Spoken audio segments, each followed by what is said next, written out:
जय गुरु जी संगत जी, शुक्राना गुरु जी, अनंतम अनंतम शुक्राना मेरे गुरु महाराज जी।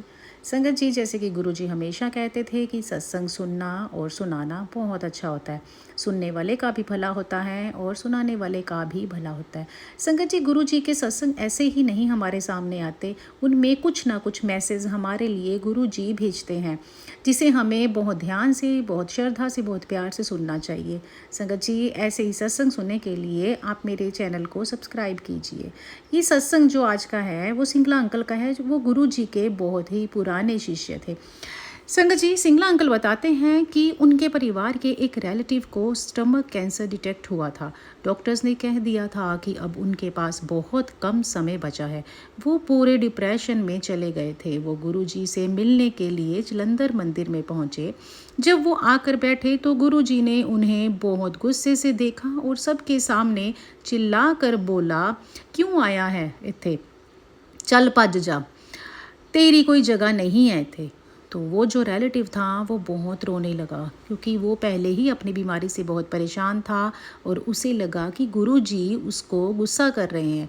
वो दरबार से बाहर दरवाजे के पास चला गया, लेकिन पुरानी एक संगत थी, अंकल पीछे पीछे जो गए, उन्होंने उन्हें समझाया और बोला कि भाई रोना बंद कर और शुक्राना कर, क्योंकि जब गुरुजी गुस्से में किसी पर चिल्लाते हैं या किसी को डांट कर भगाते हैं तो वो उसकी बीमारी या मौत को डांटकर उसके शरीर से बाहर निकाल देते हैं।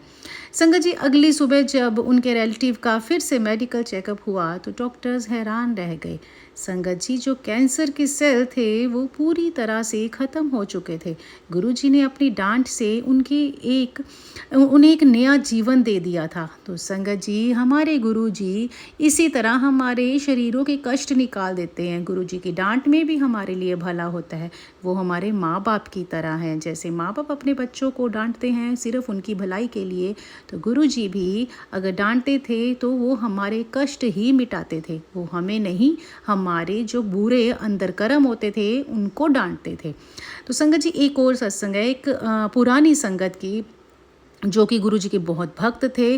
वो बताते हैं कि गुरुजी कभी किसी के कर्मों को पूरी तरह से ख़त्म नहीं करते, बल्कि उसके दुख को बहुत छोटा कर देते हैं।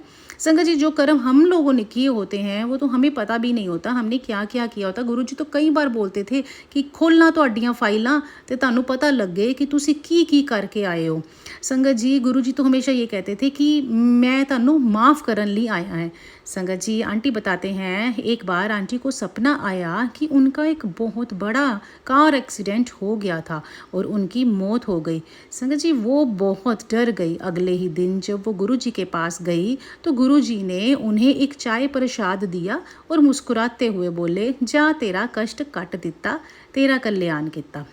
संगत जी, आंटी बहुत खुश हुई कि गुरुजी ने उन्हें बड़ा अच्छा आशीर्वाद दिया है।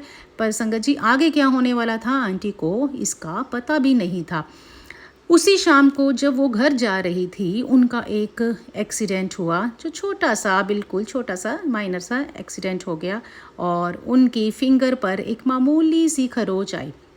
संगत जी, तब आंटी समझ गई कि गुरुजी ने मौत के मुंह से उन्हें किस तरह निकाला। ड्रीम में जो उन्हें दिखाया वो उनकी मौत का सिग्नल था, लेकिन गुरुजी ने अपने चाय प्रसाद से और अपने आशीर्वाद से उनकी मौत को बहुत ही छोटे से खरोंच में बदलकर काट दिया। संगत जी, आंटी को समझ आया कि गुरुजी ने उन्हें एक छोटी से स्कार के बदले में उनकी जान बचा ली थी।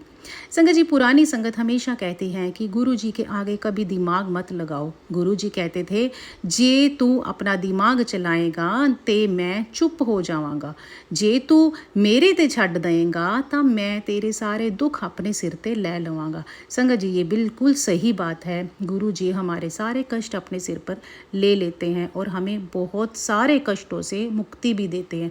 तो हमें अपने गुरुजी का हमेशा हमेशा शुक्राना करना चाहिए और इनसे जुड़े रहना चाहिए। तो संगत जी, गुरु जी के और ऐसे सत्संग सुनने के लिए मेरे चैनल के साथ जुड़े रहें। जय गुरु जी, शुक्राना गुरु जी। ओम नमः शिवाय, शिव जी सदा सहाय। ओम नमः शिवाय, गुरु जी सदा सहाय।